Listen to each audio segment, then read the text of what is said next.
मैं एयरफोर्स में 3 साल तक रह चुका था और पूरे इंटरनेट पे लोग मुझे फिशिंग गॉड कहते थे। वजह यह थी कि बाकी लोग मछली पकड़ने के लिए बेट इस्तेमाल करते थे, लेकिन मैं सीधे अपनी जान दांव पर लगाकर चीजें पकड़ता था। फर्क बस इतना था कि मेरे कांटे में मछलियां नहीं, कुछ और ही फंसता था। कभी इंसानी लाशों से भरे सूटकेस निकल आते, कभी बम। एक बार तो मैंने भाले से एक न्यूक्लियर सबमरीन तक फंसा दी थी। और एक दिन अपने बॉस का चीटिंग वाला इल्लीगल फिशिंग नेट पकड़ लिया। नतीजा, बॉस सीधे जेल पहुंच गया, रहने और खाने की पूरी सुविधा के साथ। मतलब आज तक मैंने एक भी मछली नहीं पकड़ी थी, लेकिन पुलिस स्टेशन की जेल की आधी कोठरियां जरूर भर दी थी। अब हालत यह हो गई थी कि पुलिस वाले मुझे देखकर घबरा जाते थे। भाई हाथ जोड़ते हैं, अब फिशिंग मत करना। उस दिन शहर के बाहरी इलाके की साफ नदी के किनारे मैं दोपहर की तपती धूप में बैठा था। सूरज किसी क्रूर सौतेली मां की तरह मेरे ऊपर आग बरसा रहा था। गर्मी से पूरा शरीर पसीने से भीग चुका था, लेकिन पानी में तैर रहा मेरा बॉबर 1 इंच भी नहीं हिल रहा था। मैं लगभग हीट स्ट्रोक का शिकार होने वाला था कि तभी अचानक पानी में हल्की सी लहर उठी। बॉबर हिल गया, मेरी आंखें चमक उठी। आ गई। मैंने दोनों हाथों से फिशिंग रॉड कसकर पकड़ी और पूरी ताकत से ऊपर खींचा, लेकिन अगले ही पल मेरा चेहरा बदल गया। रॉड हिली तक नहीं, उल्टा पानी के नीचे से एक भयानक ताकत रॉड के जरिए मेरे हाथों तक पहुंची। इतनी ताकत कि मैं लगभग नदी में खिंच गया। हे भगवान, ये तो बहुत बड़ी है, पक्की बड़ी वाली। पास बैठे कुछ मछुआरे जो झपकी ले रहे थे, शोर सुनकर भागते हुए आए। एक ने रॉड देखकर कहा, वाह लड़के, रॉड जिस तरह झुक रही है कम से कम 70-80 पाउंड की होगी। दूसरा चिल्लाया, संभल कर, ढील मत छोड़ना, भागने मत देना। उनकी बातें सुनकर मेरे अंदर भी जोश भर गया। मैंने पूरी ताकत लगा दी। धीरे धीरे पानी के नीचे की चीज ऊपर आने लगी। मैं सोच रहा था शायद 100 पाउंड की ग्रास कार्प होगी या फिर 1 मीटर लंबी कल्टर फिश। सब लोग सांस रोककर देखने लगे। धीरे धीरे पानी में काली परछाई दिखाई देने लगी, लेकिन वो किसी मछली का शरीर नहीं, ना पंख ना पूंछ, बल्कि एक फूला हुआ हरा स्नेक स्किन बैग था। शायद वो बहुत लंबे समय से पानी में पड़ा हुआ था। उस पर कीचड़ और काई चिपकी हुई थी। दूर से वो किसी बड़े बालों वाले राक्षस जैसा लग रहा था। आसपास खड़े लोगों ने निराश होकर सिर हिलाया। कितना अफसोस, इतनी मेहनत करके कचरे का बोरा निकाल लिया। मेरी खुशी पल भर में खत्म हो गई। मैंने उदासी से बोरे को किनारे खींचा, लेकिन जैसे ही वो किनारे पहुंचा, अचानक हवा में भयानक बदबू फैल गई। उसमें एक अजीब सी मीठी लेकिन बेहद सड़ी हुई गंध थी। पास खड़ा एक मछुआरा सहन नहीं कर पाया, वो तुरंत उल्टियां करने लगा। मैंने नाक दबाई और फिश हुक निकालने के लिए नीचे झुका, लेकिन जैसे ही नीचे बैठा मेरी आंखें फैल गई। बोरे में फिश हुक से बने छेद के अंदर से एक पैर की उंगली बाहर दिखाई दे रही थी। उस पर लाल नेल पॉलिश लगी हुई थी। एक पल में मेरा दिमाग सुन्न हो गया। मैं जमीन पर बैठ गया। मेरा शरीर जैसे पत्थर बन चुका था। मैं हिल भी नहीं पा रहा था। पास खड़े एक बुजुर्ग ने मेरी हालत देखकर उत्साहित होकर बोले, क्या हुआ, खजाना निकला क्या? मुझे भी देखने दो। वो हंसते हुए पास आए, लेकिन अगले ही सेकंड उनके चेहरे का रंग उड़ गया।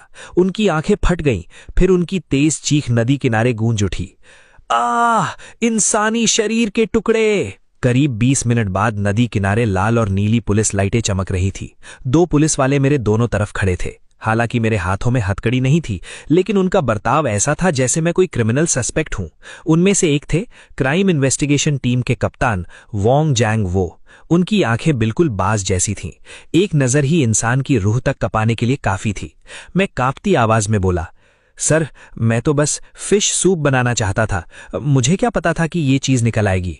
वोंग जैंग वो ने मेरी खाली फिश बास्केट देखी, फिर जमीन पर पड़े बोरे की तरफ इशारा किया। Fish soup? उन्होंने शांत स्वर में कहा। लगता है आज नहीं बनने वाला। फिर मेरी तरफ देखा। चलो स्टेशन चलकर चाय पीते हैं। कुछ सेकंड्स बाद उन्होंने जोड़ा, इंटेरोगेशन रूम में। मैं इंटेरोगेशन रूम में मैं डिस्पोजेबल कप हाथ में लेकर बैठा था। पूरा दिमाग सुन्न था। वोंग जांग वो सामने बैठे फाइल देख रहे थे। फॉरेंसिक जांच के बाद पता चला कि बोरे में सचमुच इंसानी अवशेष थे, लेकिन शरीर लगभग पूरी तरह सड़ चुका था। सिर्फ उंगलियों की हड्डियां और कुछ चर्बी बची थी। अनुमान था कि हत्या कम से कम 2 साल पहले हुई थी और इसका मुझसे कोई संबंध नहीं था। ये सुनते ही वोंग जैंग वो का चेहरा थोड़ा नर्म हुआ। ठीक है, हमारी जांच के बाद पता चला कि तुम वाकई दुनिया के सबसे बदकिस्मत मछुआरे हो। तुम जा सकते हो। फिर मुस्कुराकर बोले, वैसे अभी भी फिश सूप पीनी है? मेरा चेहरा एकदम सफेद पड़ गया। मैंने दोनों हाथ हिलाए। नहीं, मैं फिशिंग छोड़ रहा हूं। जिंदगी में दोबारा कभी फिशिंग नहीं करूंगा। सारी फॉर्मेलिटीज पूरी करके मैं फिशिंग गियर लेकर पुलिस स्टेशन से बाहर निकला, लेकिन मेरी नाक में अब भी वही मीठी सड़ी गंध अटकी हुई थी। मैंने फिशिंग गियर की तरफ देखा, सोचा इसे सुखाकर फेंक दूंगा, लेकिन जैसे ही मैंने कूड़ेदान का ढक्कन खोला, अचानक मेरे दिमाग में एक आवाज गूंजी, डिंग। होस्ट की बैड लक लिमिट पार हो चुकी है। फिशिंग हीट मैप सिस्टम सफलतापूर्वक बाइंड हो गया। हर सफल कैच पर पॉइंट्स मिलेंगे। 1 point equals to $100। Newbie bonus 500 points. मेरा हाथ तुरंत रुक गया। 500 पॉइंट्स यानी $50,000। मेरे अंदर का डर पल भर में गायब हो गया। फिशिंग करके अमीर बना जा सकता है। पुराने लोग झूठ नहीं बोलते थे। मैंने समय देखा, अंधेरा होने में अभी 3 घंटे बाकी थे। मैंने मन ही मन कहा, सिस्टम ओपन। अचानक मेरी आंखों के सामने एक नीला ट्रांसपेरेंट मैप उभर आया। मैं जागा तो देखा कि मैंने जो नया फिशिंग गियर खरीदा था वो पहले ही मेरे दरवाजे पर डिलीवर हो चुका था। मैंने तुरंत फिशिंग हीट मैप सिस्टम खोला। लिंगजैंग सिटी के वाटर एरिया का मैप अपडेट हो चुका था।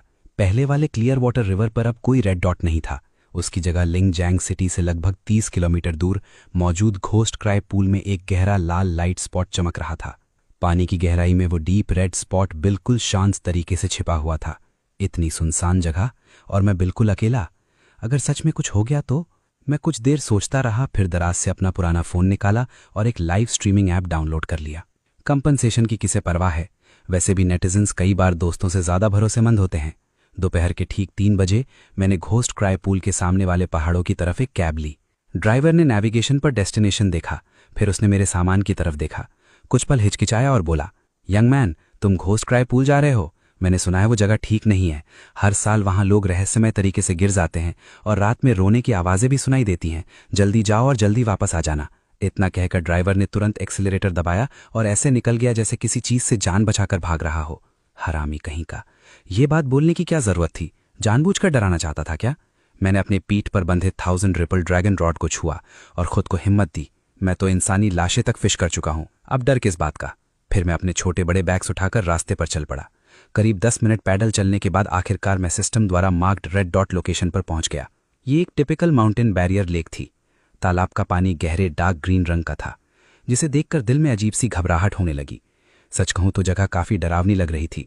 मैंने धीरे से लार निकली, एक समतल पत्थर ढूंढा, अपना सामान नीचे रखा और लाइव स्ट्रीम का सेटअप करने लगा। क्योंकि अकाउंट नया था, लाइव रूम बिल्कुल सुनसान पड़ा था, लेकिन मुझे कोई जल्दी नहीं थी। मैंने आराम से बेट तैयार किया, फ्लोट एडजस्ट किया, ग्राउंड बेट के लिए स्पून उठाया और स्कूप दर स्कूप मकई के दाने पानी में फेंकने लगा। फिर फिशिंग रॉड उठाई और पूरी ताकत से उसे फेंका। बेट बिल्कुल सटीक तरीके से उस ग्लोइंग स्पॉट के ऊपर जाकर गिरा। समय धीरे धीरे बीतने लगा। सूरज डूबने लगा, घाटी में रोशनी कम होने लगी। तभी मैंने देखा कि लाइव स्ट्रीम में लोगों की संख्या थोड़ी बढ़ गई थी। 50 से ज्यादा लोग देखने लगे थे। सच कहूं तो अब मेरा भी यहां से जाने का मन कर रहा था। पता नहीं क्यों मेरी पीठ में लगातार सिहरन दौड़ रही थी, लेकिन सिस्टम जो रेड डॉट दिखा रहा था वो यहीं थी और वो अभी भी हल्का हल्का हिल रही थी। मतलब वो चीज जिंदा थी। मैंने लाइव स्ट्रीम में कहा, जल्दी मत करो दोस्तों, बड़ी मछलियां सिर्फ रात में काटती हैं।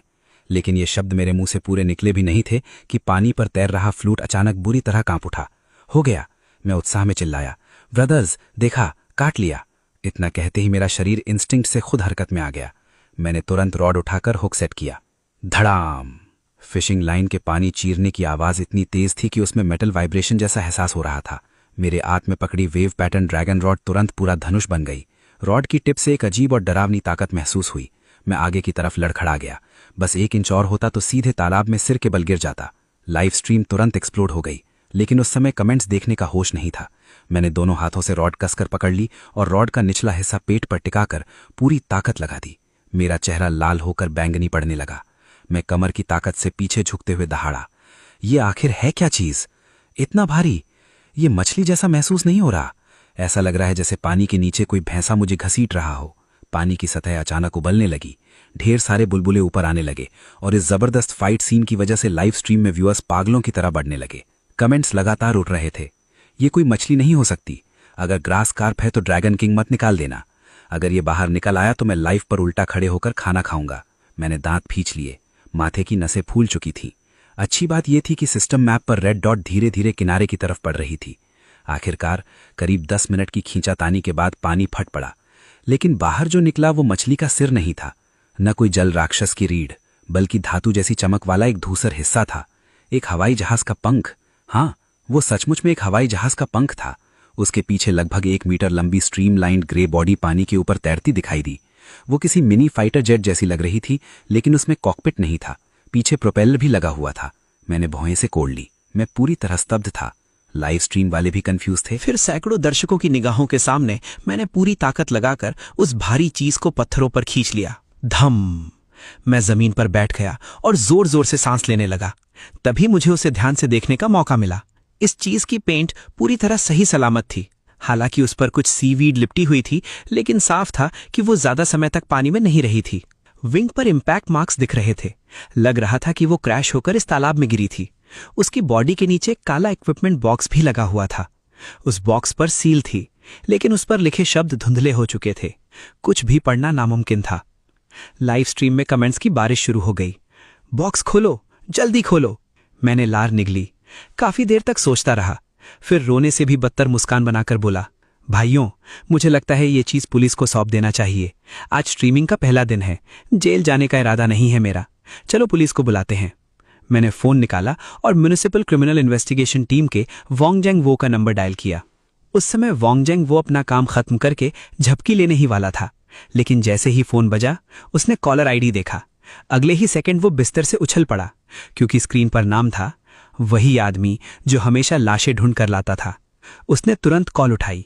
मेरी पूरी बात सुनने के बाद वो बिना देर किए कपड़े पहनते हुए बोला, उस बॉक्स को हाथ मत लगाना। लाइव स्ट्रीम बंद कर दो। जहां हो वहीं रुको। मैं तुरंत टीम लेकर पहुंच रहा हूं। टेक्निकल टीम के आदमी ने सिर हिलाया, नीचे बैठा, अंदर से एक चीज उठाई और ध्यान से देखने लगा।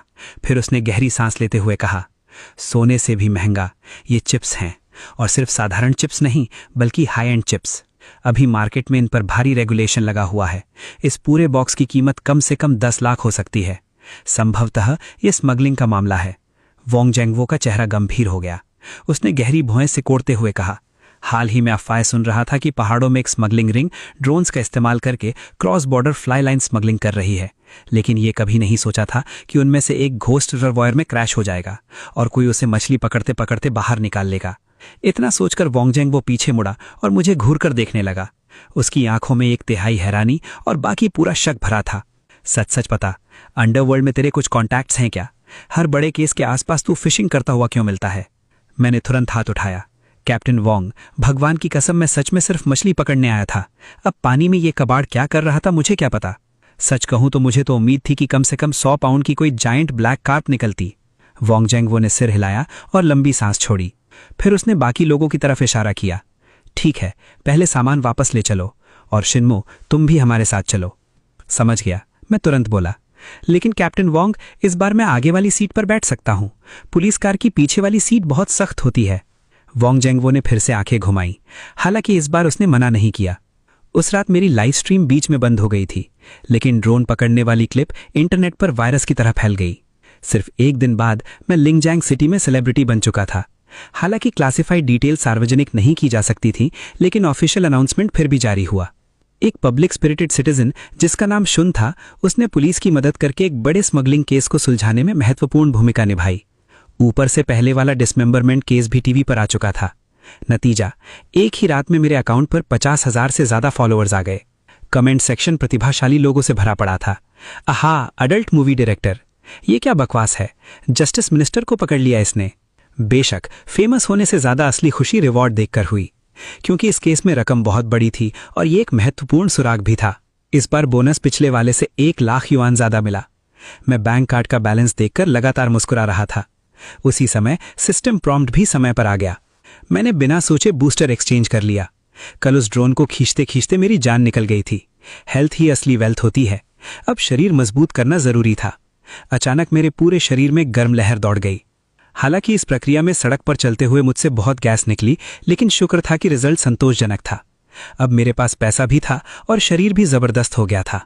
अब लाइफ एंजॉय करने का समय था। मुझे पिछली रात लाइव स्ट्रीम के कमेंट्स याद आए। मछली तक नहीं पकड़ सकता। बस तुरंत मैंने फैसला कर लिया, मैं फ्लावर एंड बर्ड मार्केट जाऊंगा, सबसे बड़ा फिश टैंक खरीदूंगा और सबसे महंगी फिश पालूंगा। अपनी इज्जत वापस लेकर रहूंगा। लिंगजैंग सिटी का flower bird fish and insect market बहुत बड़ा नहीं था। मैं काफी देर घूमता रहा, लेकिन 2 लाख युआन की नेटवर्थ के हिसाब से कोई फिश टैंक पसंद नहीं आया। मैं निराश होकर घर लौटने ही वाला था कि अचानक काफी समय से शांत पड़ा सिस्टम मैप चमक उठा।